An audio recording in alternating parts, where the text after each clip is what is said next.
Assalamualaikum warahmatullahi wabarakatuh. Good afternoon, ladies and gentlemen. Today I want to present my paper. The title is Does Tourism Development Matter for the Economic Growth of Southeast Asian Countries? And now we go to the introduction. We know that tourism is one of the sectors that contribute to the rapid and crucial growth of an economy in a country. This industry is considered a positive contributor to the direct and indirect growth of an economy.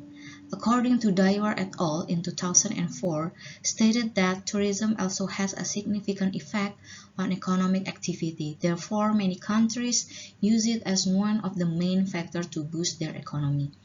If we take a look at Modeste in 1995, tourism is one of the positive factors that support a country's economic growth due to its ability to. The first one is generate state revenue due to currency exchange. The second one is facilitate the utilization of resources owned by the state. Number 3 and the third one is create employment. The fourth one is stimulate infrastructure development. The fifth is produce knowledge and technology transfer in the economic field.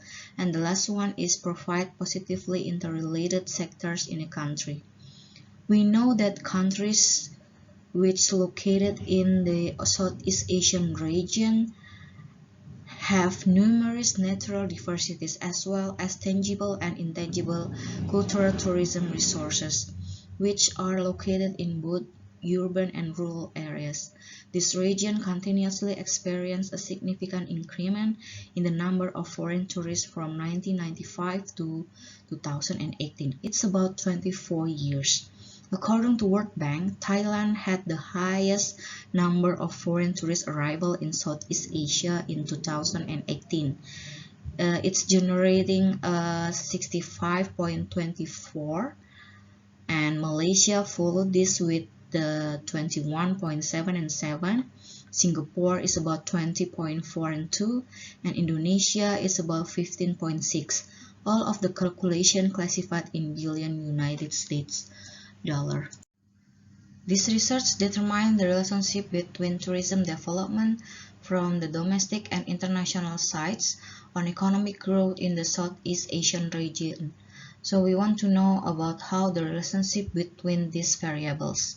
The data used in this study are domestic tourism spending, we call it DTS, and then international tourism receive, we call it ITR, and per capita real GDP, we call it in this study is growth, from 1995 until 2018. We take it from 8 countries in Southeast Asia, and the countries are Malaysia, Indonesia, Singapore, Thailand, Philippines, Laos, Myanmar, and Cambodia. About the methodology, there are 6 steps to do the methodology for this study. The first one is creating the equation for the 3 variables, and you can take a look at the equation in the slide. The second one is doing the unit root test, and then panel root test using Levin, Lin, and Chu. The fourth one is co-integration test using John Hansen's. The fifth is panel FMOLS and DOLS estimates, and the last one we do the Granger causality test. These are the results from the study. For the descriptive analysis, we found that Philippines had the highest domestic tourism spending from 1995 until 2018, and Thailand is a country in Southeast Asia with the highest average international tourism received compared to other countries. And the country with the highest per capita GDP is Singapore, followed by Malaysia.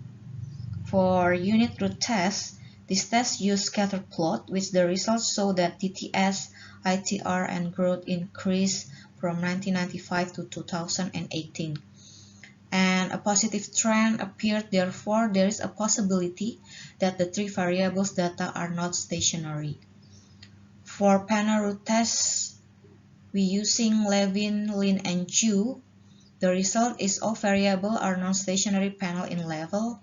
but inverse difference of variable are stationary. The stationary for all countries in the first difference leads to study the existence of a long-term relationship. And now we look at another result from this study.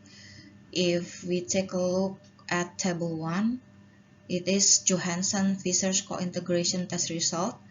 Table 1 shows that there is co-integration relationship between variables. And if we take a look at table 2, it is the result from panel FMOLS and DOLS estimate for estimated long-term relationship, and the table 2 show that there is a strong long-term relationship between the three variables. For Granger causality test result, we can see at table 3. In table 3 show that the p-value for its hypothesis is greater than alpha, which is 5%.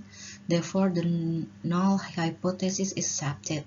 Hence, the Granger causality test showed that there is no possible causal relationship between DTS and ITR to growth and vice versa. From this study, we can conclude that the obtained results show a strong long-term relationship between growth, DTS, and ITR. Furthermore, the direction of the relationship between these variables cannot be proven even after conducting a Granger causality test. This could be caused by countries such as Malaysia, Thailand, and Indonesia still prioritize the trade sector, manufacturing industry, and infrastructure development to attract foreign investors. According to the result of this study, we can see that tourism development and economic growth can be mutually reinforcing under certain conditions. This condition could be created by the government by making several policies that can make tourism as a major sector in the economy. The existence of long-term relationship justify necessity of public intervention aimed on the one hand at promoting and increasing international and domestic tourism. The importance of expenditure in tourist infrastructure, financial support towards the efforts of entrepreneurial initiative, and minimizing the significance of protecting natural and socio-cultural resources should be made. This is the end of my presentation. Thank you for your time and attention.